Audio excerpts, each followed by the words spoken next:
Maybe not yet.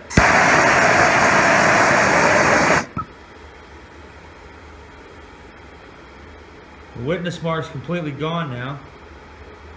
Yeah, you see it moving? Oh, it's opening.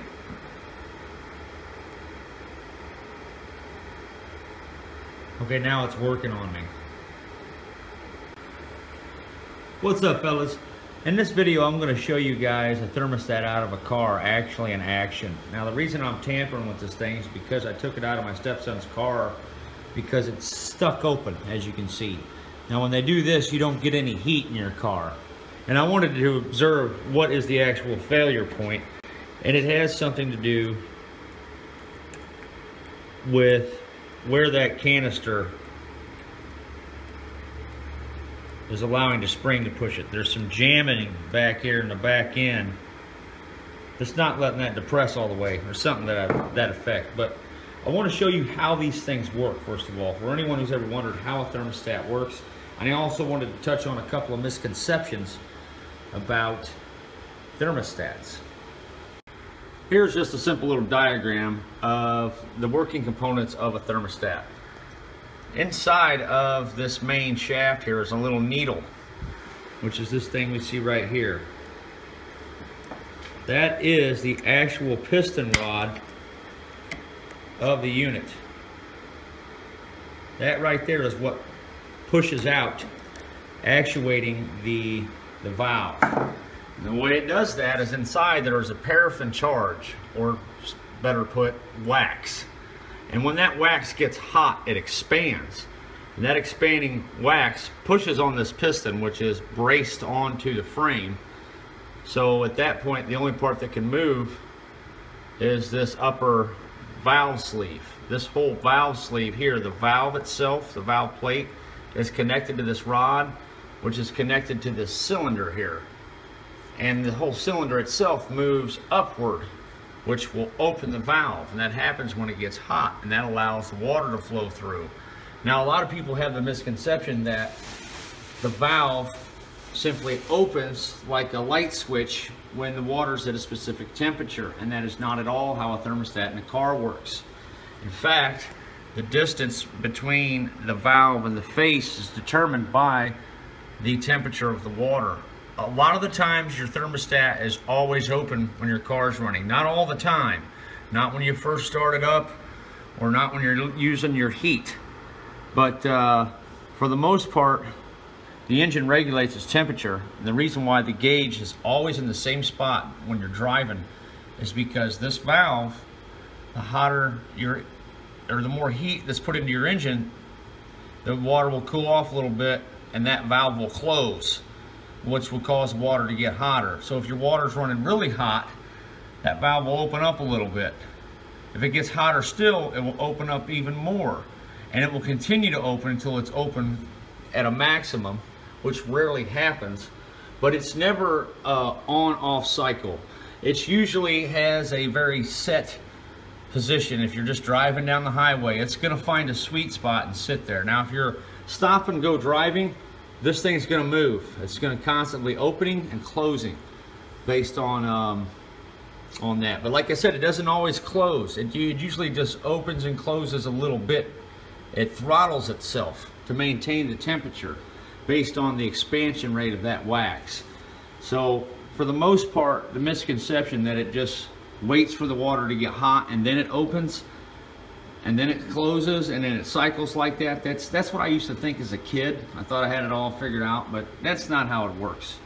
The valve, when you're driving down the highway, is going to stay open at a particular sweet spot.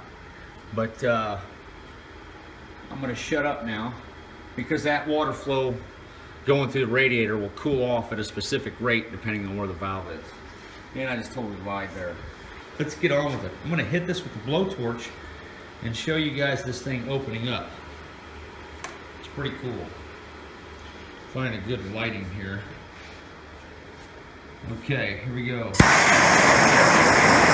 You want to be really careful if you ever try this. You can blow this thing up in your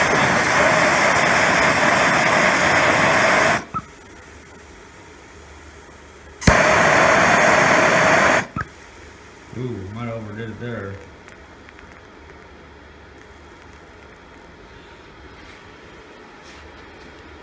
There's a good spot. And there it goes. It's starting to go.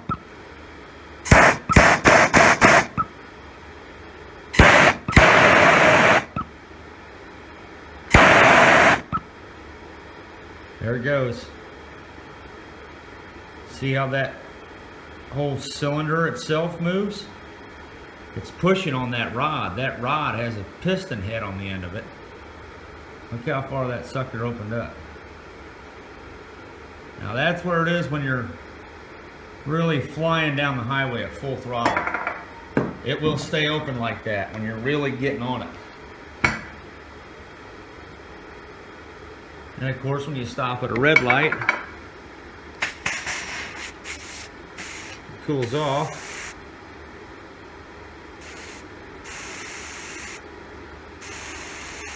Takes a while for that to translate to that wax charge. This one's sticking anyway, so it might not close up for us. It should.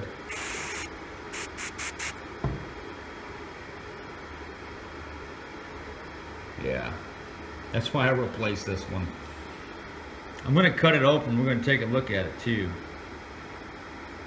It is just absolutely refusing to close.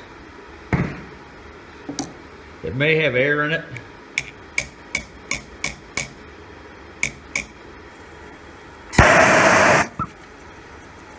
The sucker takes quite a bit of heat to activate. There it goes.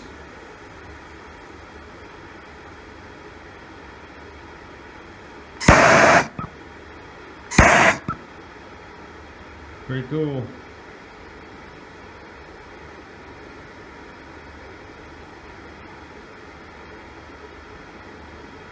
I need to set this up with the camera mounted so you can actually see. The water would be coming from this direction.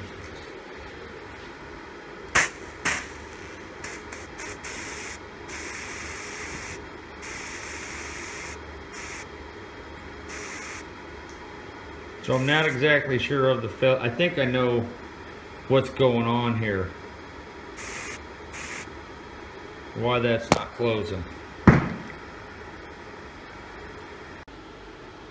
Okay guys, so I've extracted the piston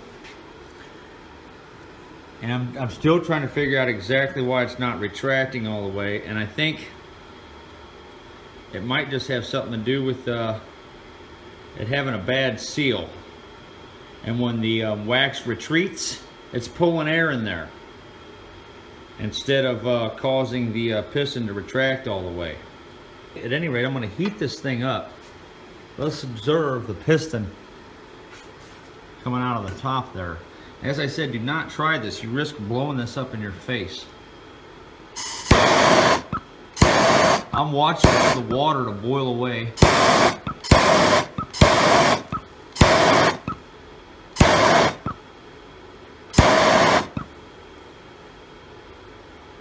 I should have measured it. There it goes. It's almost imperceptible.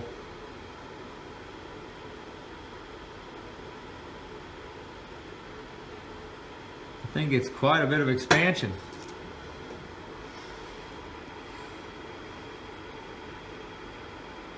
I'm impressed with how much it's getting out of that. That's kind of insane. I would have never thought. There's got to be something a little more complex than meets the eye for that to happen.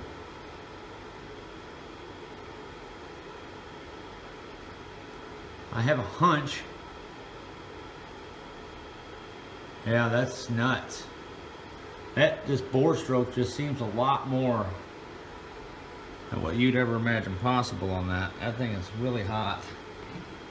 Let's check this out here.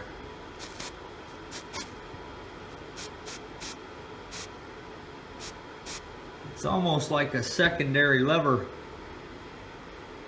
is inside of this thing or something. Yeah, it's no longer retreating. I think it's pulling air back in the cylinder. I really do.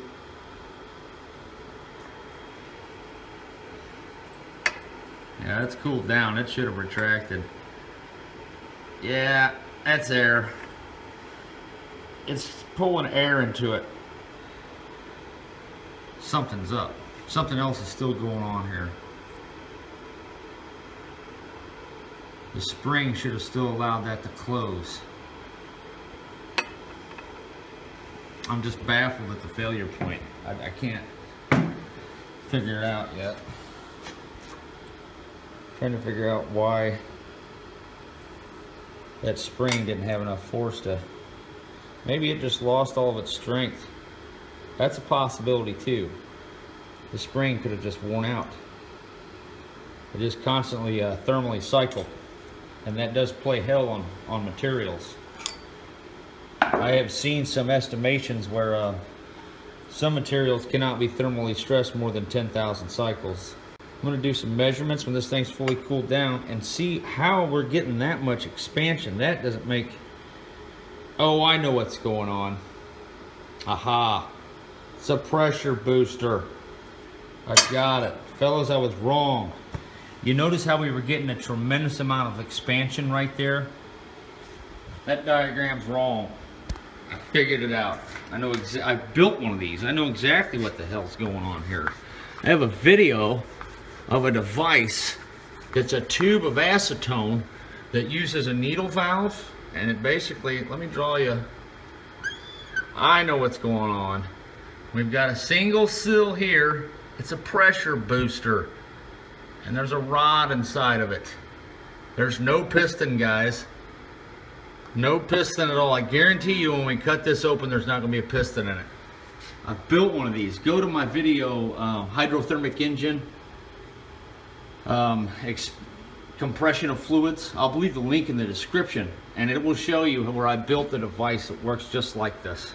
It's just a needle going into a tank, and the fluid is only pressing on that small part.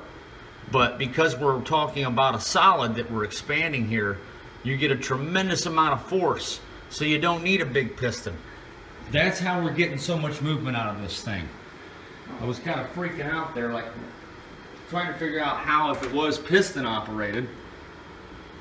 The problem being is if it was piston operated, guys, let's say it was, and you started off halfway, and this was all your wax, you're only going to get a little bit of movement, like barely any. I mean, talking 1/16 of an inch. But by going with the pressure booster, a small amount of expansion causes this needle to move a huge amount. Because it's almost like you take and made a really long syringe. This damn marker. It's almost like you took a really long syringe, like this. And then you put your needle in it, your piston. So a little bit of expansion would cause quite a bit of movement with that needle, except instead of a long tube, you have a tank. Let's heat that up and look at that one more time and check that out. I guarantee you when we cut this open, we are going to find nothing but a needle in there. There will be no piston.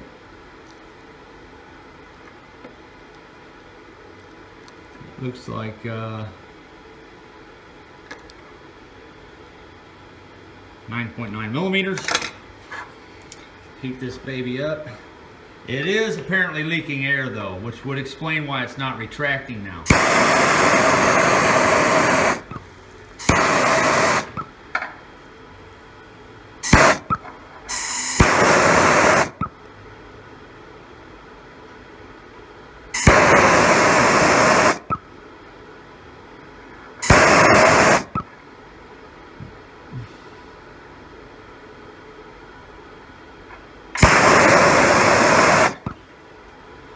I just don't want to overdo it and the thing blow up my face. There it goes. Now there probably is a little tiny head at the end of this thing that keeps it from going too far. Maybe not. Maybe I can just pull it right out of there. There it goes. Yeah, there's no way there's a piston in there. We would never get that much expansion. I was baffled for a second there. So what's happening is once it retracts, once the wax cools and solidifies, rather than that needle being pulled back in by atmospheric pressure, air is escaping through the seal. and leaving that pin in place. I would imagine that's about all we're going to get. Like I said, I don't want it to blow up right in my face, and it does have the power to do that. More than enough.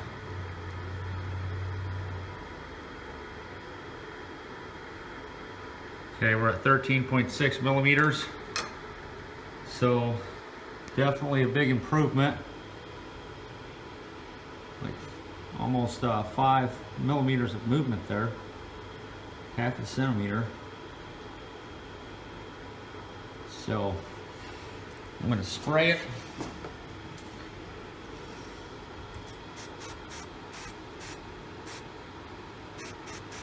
Cool it down.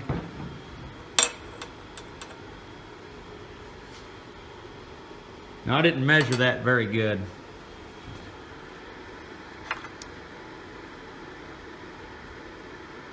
Yeah, I was real close.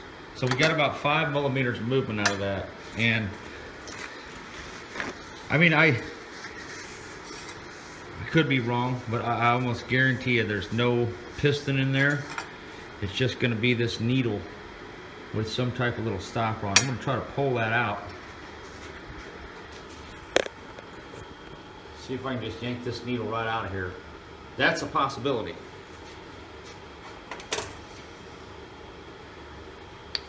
And there you have it, guys. I knew it. That's how we were getting so much movement out of that little bit of expansion. We have a large tank of wax pushing on a very thin needle piston. And now I built a machine that uses this principle. I'm gonna post a link. It's kind of cool. It's a big copper tube full of acetone, and I dip it in my sink, and this little needle pops out, and you can press on that needle really hard and actually compress the acetone, and when you let go, it'll fling out of there really fast. It's pretty cool. It's like 1,000 psi's when you press that needle down in there. But at any rate, let's cut this open and check the wax out. That had me confused there. I just couldn't figure out how we were getting so much expansion. Not sure what would be the best way to cut into this thing. It's obviously just some kind of little tank. I'm just going to tear it up. No sense in getting fancy. It appears to be a copper tube. See if I can just chew into it.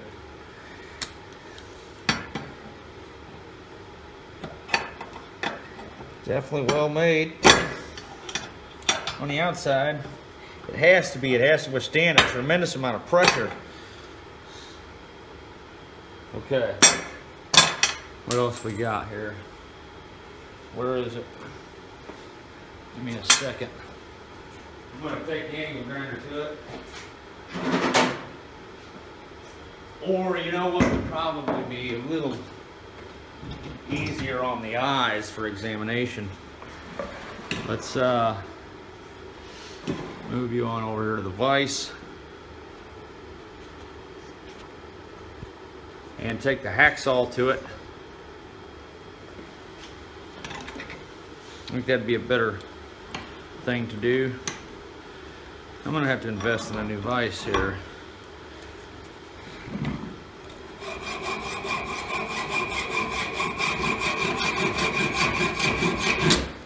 I knew that was coming.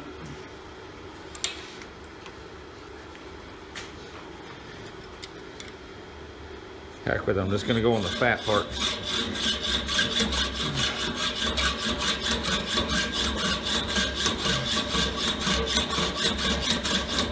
They definitely made this thing for some serious pressure.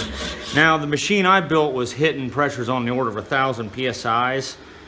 And if you pressed in that needle with your thumb, it would show the gauge moving and show how much pressure you could produce inside of that cylinder using just a needle being injected into the tank. That setup is called a pressure booster. This is basically a pressure booster. They use very tiny pistons are acted upon by a very large volume of fluid. This thing's about 3 feet thick. Jeez. I am still in solid metal.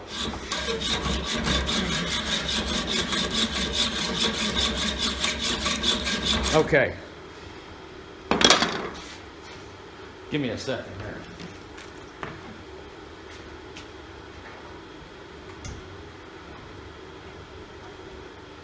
Apparently, that's a heat sink area.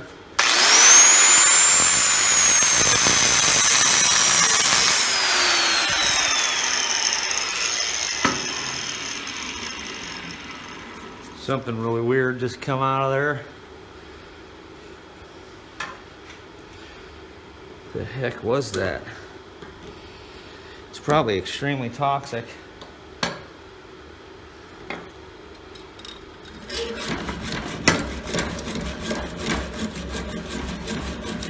I think I burned up the paraffin charge. I bet this is so fun to watch. Vibrating freaking camera. Damn it. Man, this thing is built tough. As I said, though, it's probably seeing pressures of 1,000 psi is easy.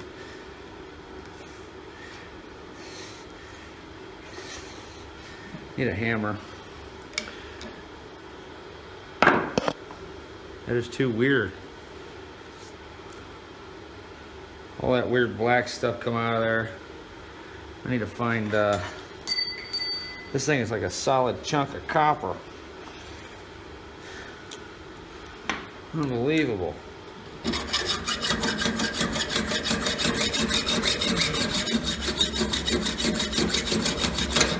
Freaking wow. All right, I need a hammer. So,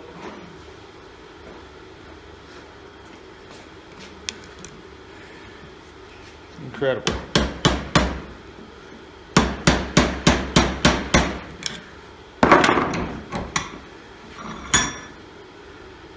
There's the paraffin charge.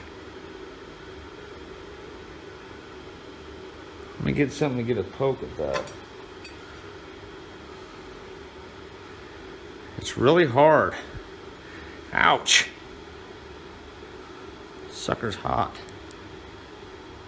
But it should be. It should be hard right now. That's how you get such a high, it's another way they get such a huge volumetric expansion. They're going from a straight solid to an expanded liquid, which is a very wide spectrum of expansion. Let me heat this up and we'll melt it out of there and take a look at it. You can find out. Deal with the torch there. Where are you? Oh yeah, it's melting up there. Nothing. Check that out. Oh, if I was a good cameraman, maybe you could. Okay, let me do this. Sorry, fellas, this isn't working out. I'm no photographer. It's like some type of military face paint coming out of there.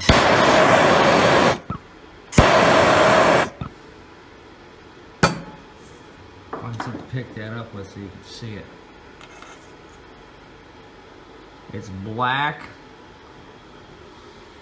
tarry wax, but it's very hard. It's almost like plastic when it's solid. So that's another way we're getting such a huge amount of expansion. Which brings me to another point. I figured out what's going on. I think I know what happened. Why it wasn't closing all the way like I wanted.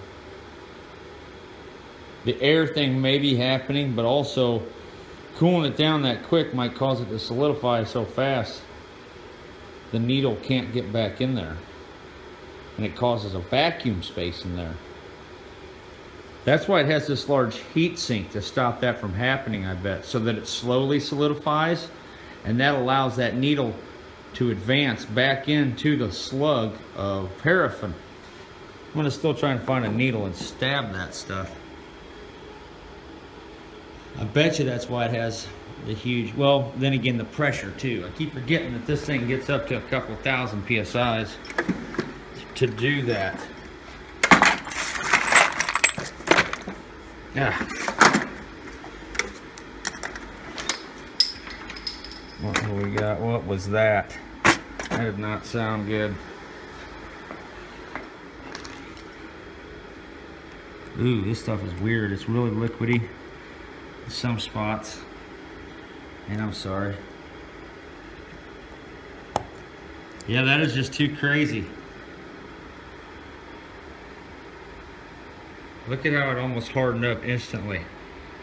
It's just hard as plastic, guys. That is so cool. Check that out, man.